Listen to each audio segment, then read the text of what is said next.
It was 1961 in a small prairie town, and the 50s were still hanging on, held back by the dirt farmer culture, born long ago and not ready to change.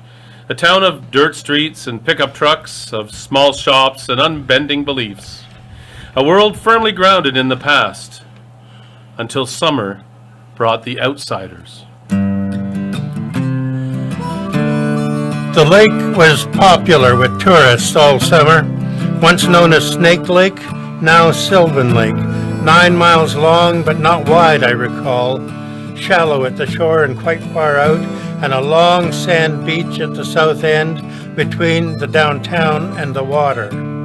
Thick weeds in the water near the shore where leeches wait to dine on boys' blood. Population got 10 times bigger each summer. When outsiders filled the streets and beach and Lakeshore Drive became a fairground, midway rides and hucksters on each corner. Crowds big enough for a boy to hide, unseen for just a while, and feel safe. An outsider among outsiders, streets alive with carnival magic.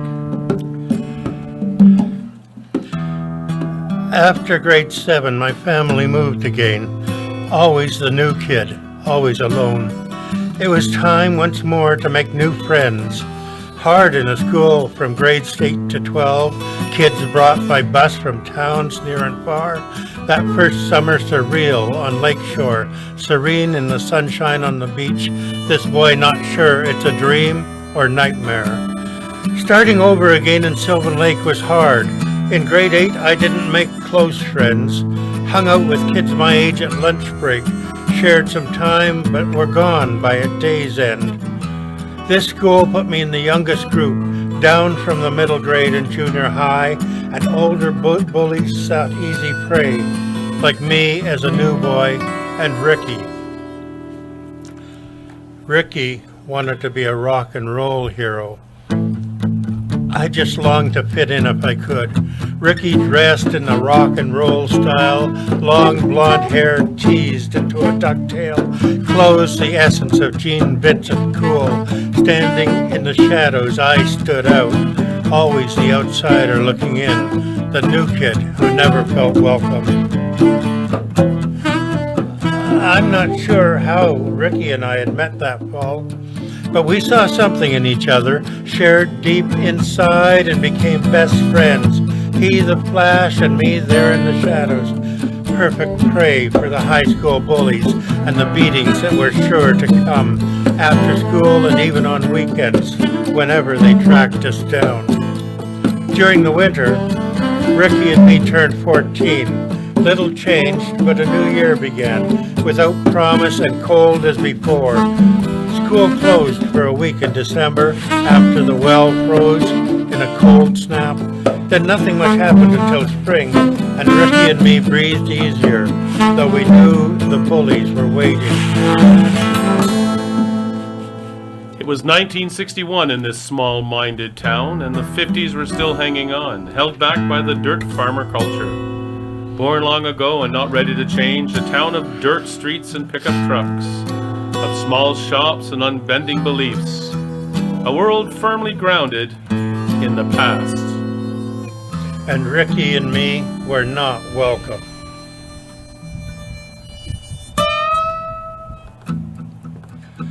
It was never one bully, but a gang of toughs caught up and circled me after school. 1 against 1 was thought a fair fight, except one was 17 years old and the other just a boy of 14. And when the bully tired, he stepped out, made way for another to step in, keep on fighting the boy one-on-one. There's no such one-on-one fair fight for Ricky.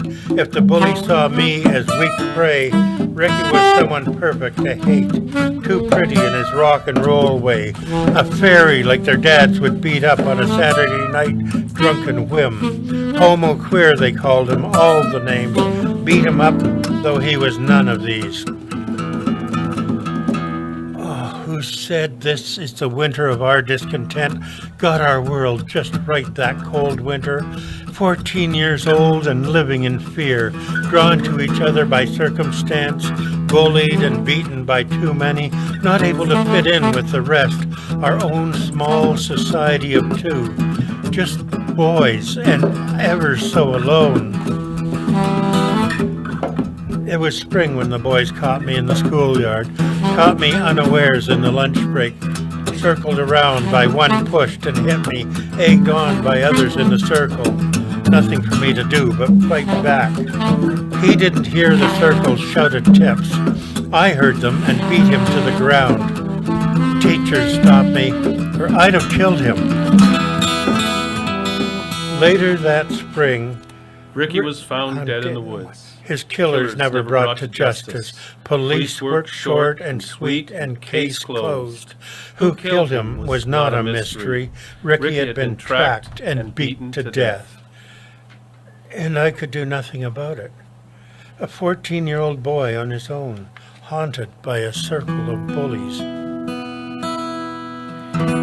It was 1961 in a small-minded town, and the 50s were still hanging on, held back by its dirt farmer culture born long ago, and not ready to change. A town of dirt streets and pickup trucks, of small shops and unbending beliefs, a world firmly grounded in the past, where evil waits to dine on boys' blood.